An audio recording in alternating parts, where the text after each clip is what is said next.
Welcome to This Explainer. Today, we're unpacking a highly cinematic, manhwa-style story about an underdog who finally wakes up from a toxic 7-year crush to deliver some seriously sweet karma. Honestly, if you love stories packed with intense social dynamics, incredible character growth, and deeply satisfying revenge, you are absolutely in for a treat today. We're going to break down the complete chronological journey of Logan Mercer, a guy whose sudden awakening literally flips his entire college's social hierarchy totally upside down. Let's get right into it. All right, picture this. You're in a crowded college cafeteria. For years, Logan has been the legendary, quote-unquote, simp for the untouchable campus queen Audrey Kingsley. Literally, everyone expects him to wait on her hand and foot. But today, the unimaginable happens.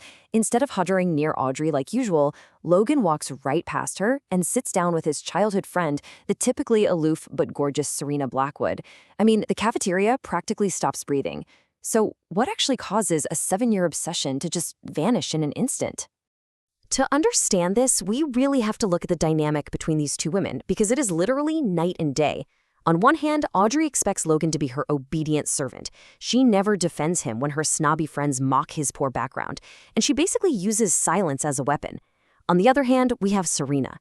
Known as an ice goddess to most, she is incredibly warm, genuine, and fiercely protective when it comes to Logan. While Audrey ignores him, Serena is the one saving him a seat, smiling at him, and even sharing her food when he misses out. Well, the tension in that cafeteria eventually hits a boiling point. Audrey's toxic friends demand that Logan come over and fetch them chopsticks. And Audrey, she doesn't say a word. She just expects him to heel like a trained dog. But Logan, he looks her dead in the eye, his voice completely cold, and delivers this shocking public rejection. He just says, "I don't want to be with you guys anymore." The whole place is stunned. Her friends are speechless. But how did he finally break the spell? The trigger for this sudden rebellion is actually a violent flash of a past life. As he walked Serena home in the rain earlier, this massive headache unlocked a flood of memories. In his past life, on the dark, freezing night of his 23rd birthday, he was desperately waiting for a simple birthday text from Audrey. Instead, she coldly ordered him to go pick up her childhood friend from the airport. Heartbroken, Logan stepped into the street and met his fate with a speeding car. Classic, tragic twist of fate, right? But here's the real kicker. As he lay dying in the freezing rain in that past life, with his vision fading, someone rushed to his side. And it wasn't Audrey. It was Serena. She held his bleeding body, crying uncontrollably, and in his final moments, she whispered with just pure devotion, "Happy birthday, Logan Mercer." Remembering this ultimate betrayal by Audrey, contrasted with Serena's pure, unselfish love, that was the catalyst. That's what woke him up in the present. He realized he had wasted his entire life chasing a toxic illusion.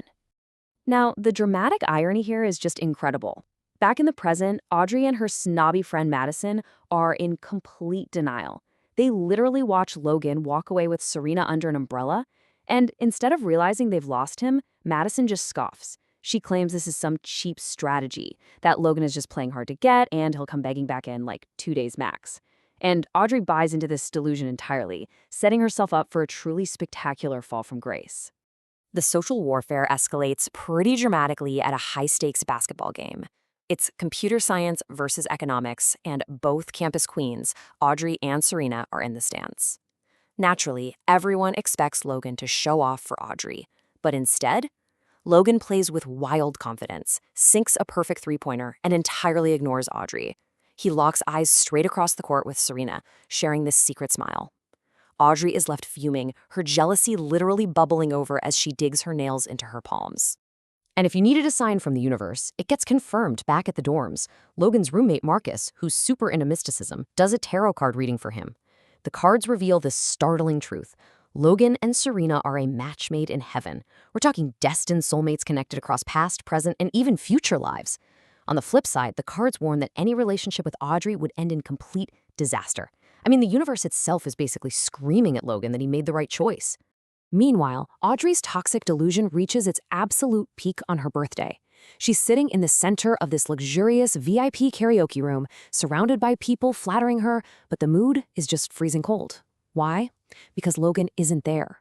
Still confident he'll cave, she finally decides to send him a text.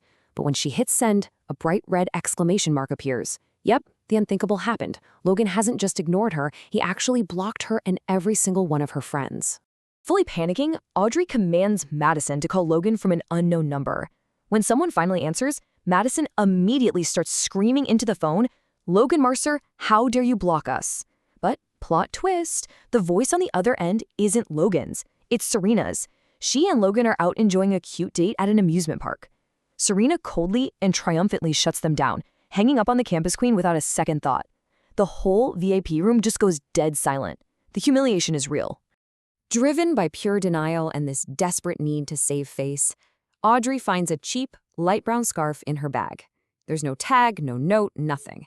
But she actually convinces herself and everyone around her that Logan secretly slipped this romantic peace offering into her bag. She literally parades this thing around campus. But here is the hilarious, tragic reality. It was just a random $9.99 scarf that Logan haphazardly bought online and entirely forgot about. Her delusion has completely blinded her. Which brings us to the ultimate climax of the story, set in a crowded finance class.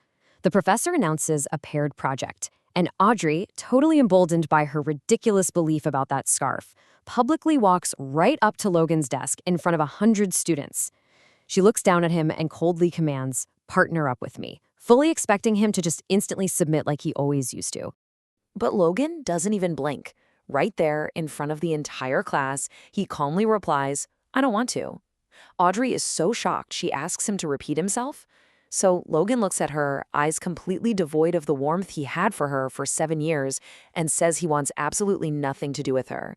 He completely shatters her fragile ego by bluntly stating that the truth is, he hates her. Oh man, it is the brutal, epic karma we have all been waiting for. Right as Audrey's composure shatters into a million pieces, and she's desperately trying to command Logan to come back to her, Serena appears at the classroom door. With this bright smile that just cuts right through Audrey's toxic aura, Serena boldly takes Logan's hand. Together, they turn their backs and walk away down the hall, stepping into a brighter future and leaving the former campus queen standing there all alone. She finally realizes her loyal servant is gone forever. And honestly, Logan's decision to break the cycle and drop his toxic crush immediately pays off in the sweetest ways. Outside the building, Serena surprises him. Not only does she bring him his absolute favorite coffee, but she hands over a rare, highly sought-after gaming console she won just for him. Talk about the ultimate green flag. After years of giving everything and getting absolutely nothing in return, Logan is finally experiencing what it feels like to be genuinely cared for. So now, the high school-style drama fades, making way for genuine romance. Over a warm, casual dinner together, the atmosphere turns a little electric. Serena, sort of hiding her blushing face behind her scarf, nervously asks Logan a question that changes everything. She invites him on an exclusive, private hot spring trip. Just the two of them. No friends, no distractions. Which leaves us with this final provocative question. Is this private getaway the official start of their happily ever after? Or will the shattered ice queen, Audrey Kingsley, launch some desperate campaign for revenge? The cycle of the past life is definitely broken, but their future? Well, it's wide open. Thanks so much for joining me on this incredible narrative journey.